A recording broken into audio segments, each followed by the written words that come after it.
क्या आपको पता है अमेज़न के जंगलों के ऊपर एक उड़ती हुई नदी है जिसमें दुनिया में सबसे ज़्यादा ताज़ा पानी है। आखिर कैसे अमेज़न रेन फॉरेस्ट समंदर से 3000 किलोमीटर दूरी होकर भी उसकी नमी लेते हैं? कैसे पेड़ इसमें मदद करते हैं? आखिर जंगल यहाँ के पूरे मौसम का मिजाज कैसे बदल देते हैं? जानेंगे इन सब के बारे में हम आज के वीडियो में, तो वीडियो को देखने के लिए अंत तक जरूर बने रहिएगा। सबसे बड़े वर्षावन यानी अमेज़न के जंगलों के बारे में तो आप जानते ही हैं। यहाँ बह रही अमेज़न नदी के बारे में भी आपने सुना होगा, जो दुनिया की सबसे बड़ी नदी मानी जाती है। पर ठहरिए जरा, क्या सच में ये दुनिया की सबसे बड़ी नदी है? काहे कि इस अमेज़न जंगल के ऊपर है उड़ती नदी, जिसमें अमेज़न नदी से भी ज़्यादा पानी है। ब्राज़ील के एक साइंटिस्ट है, नाम है एंटोनियो डी नोब्रे। ये साउथ अमेरिका के बादलों का अध्ययन करते हैं। न जाने ऐसा क्यों लगता है, साउथ अमेरिका में बादलों का अध्ययन करने वाले ब्राज़ीलियन साइंटिस्ट का नाम एंटोनियो ही होना चाहिए। खैर, करीब 20 साल पहले इनका ध्यान दक्षिण अमेरिका के एक अजूबे पर गया, जिसे इन्होंने नाम दिया फ्लाइंग रिवर। अपनी भाषा में कहा तो उड़ती नदी। चौंकिए मत, जब बॉलीवुड में फ्लाइंग जेट हो सकता है तो फ्लाइंग नदी क्यों नहीं? ये भी है, बाकी क्यों और कैसे सब बताते हैं।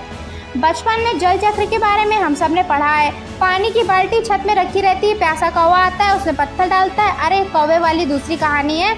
इस वाली में तो पानी भाप बनकर उड़ता है, जिससे बादल बनते हैं। भाप ठंडी होती है और फिर पानी बरसती है। इसे कहते हैं जल चक्र। पर यह जल चक्र तो समूची धरती में चलता है, फिर ये उड़ती नदी दक्षिणी अमेरिका में कैसे बनी?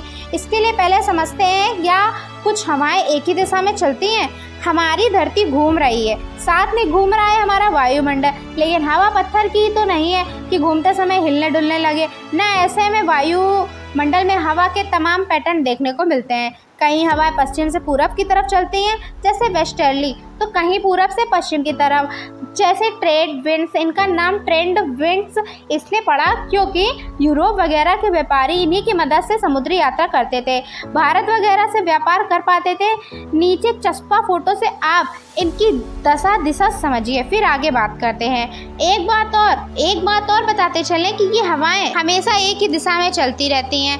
वहीं धरती के घूमने के साथ साथ कुछ और भी चीज़ें हैं जो इन हवाओं की दिशा निर्धारित करती हैं, जैसे ध्रुवों में जमी बर्फ और ठंडा तापमान, वहीं भूमध्य रेखा के पास तपती धरती। ये सब भी इन हवाओं की दिशा तय करने के अहम हैं। माने हम समझ गए कि भले हमारे घर में हवा कभी इधर कभी उधर चलती, लेकिन दुनिया में बड़े पैमाने पर कुछ हवाएं एक तयशुदा रास्ते पर चलना पसंद करती हैं। अब हम आ गए हैं धरती के फेफड़ों पर, यानी अमेज़न के जंगलों में, जो दुनिया भर में सबसे जीव समृद्ध इलाकों में से एक है। ये हमारे देश से लगभग 2 गुने आकार का है। वही दुनिया के जीव जंतुओं की 10% जातियाँ यहाँ रहती हैं। माने हर 10 तरह के जीव में से एक आपको यहाँ दिख जाएगा। वहीं दुनिया भर के समुद्रों में रोजाना जितना ताज़ा पानी गिरता है, उसका करीब 15% अमेज़न नदी से आता है। ये करीब 6600 किलोमीटर लंबी है। माने जंगल अपने आप में एक छोटा सा संसार है, तमाम जीवों का धरौंदा है। इस धरौंदे में एक और काम होता है, अदृश्य उड़ने वाली नदी को पानी सप्लाई करने का। अब मिस्टर इंडिया और फ्लाइंट जेट दोनों का क्रॉस ओवर हो गया। दरअसल यहाँ के जंगल करते हैं खेला, यहाँ के क्लाइमेट को बदलने का समझते हैं। कैसे ये जंगल समंदर से 3000 किलोमीटर दूर होकर भी उसकी नमी लेते हैं, पेड़ इसमें कैसे मदद करते हैं और इसमें यहाँ की जलवायु में कैसे बदलाव होता है, इस बारे में डॉक्टर नोब्रे बताते हैं। दुनिया में दूसरे भी जंगल हैं, लेकिन जो बात अमेज़न के जंगल में है वो और कोई नहीं है। यहाँ के पेड़, जिनकी जड़ें ज़मीन की गहराई से पानी निकालती हैं, ऐसे कि ये दिन में 1000 लीटर तक पानी वातावरण में छोड़ सकते हैं। ऐसे करोड़ों पेड़ मिलकर दिन का 20 बिलियन टन, माने बहुत ज़्यादा पानी उड़ा देते हैं। वहीं अमेज़न नदी दिन में 17 बिलियन टन पानी लेकर जाती है। 1 बिलियन मानो 100 करोड़। अब समंदर की ओर से पानी भाप बनकर जमीन की तरफ बढ़ता है, तो रास्ते में पानी खोता जाता है। पर अमेज़न जंगल से सप्लाई हो रही जलवाष्प की वजह से यहाँ के बादलों के बराबर नमी बनी रहती। वहीं वातावरण में स्थिति धूल वगैरह के कण सब इस नमी के साथ मिलते हैं, तो उनके चारों तरफ पानी चिपक जाता है, फिर कण बूंद में बदल जाता है। ऐसी लाखों बूंदें मिलकर अमेज़न में बारिश करती हैं, जिससे यहाँ के जंगल समृद्ध होते हैं। माने ये खुद ही बारिश का इंतजाम कर लेते हैं। इसे समझने के लिए डॉक्टर नोब्रे ने 2 रशियन भौतिक वैज्ञानिकों की बायो पंप थ्योरी की मदद ली, जिसके मुताबिक जंगलों की वजह से निगेटिव प्रेशर बनता है, जो नमी को बेहतर तरीके से खींच सकते हैं, जिससे ज़्यादा बारिश होती है। माने इससे यहाँ के जंगलों में भी नमी बनी रहती है और इनके ऊपर भी।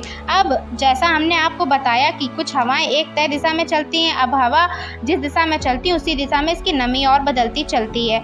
ये नमी हवाओं के साथ मिलकर पूर्व से पश्चिम की ओर चलती, फिर एंडीज पहाड़ों से टकराकर बारिश करते हुए उत्तर से दक्षिण की तरफ बढ़ती, फिर दक्षिण में पहुंचकर और बारिश करती। माने ये नमी यहाँ के जंगलों के ऊपर एक तय पथ पर चलती है, जैसे कोई अदृश्य और उड़ती हुई नदी हो। तो दोस्तों आशा करती हूँ आपको वीडियो पसंद आया होगा, तो वीडियो को लाइक करके चैनल को सब्सक्राइब करना बिल्कुल भी ना भूलो। Thank you.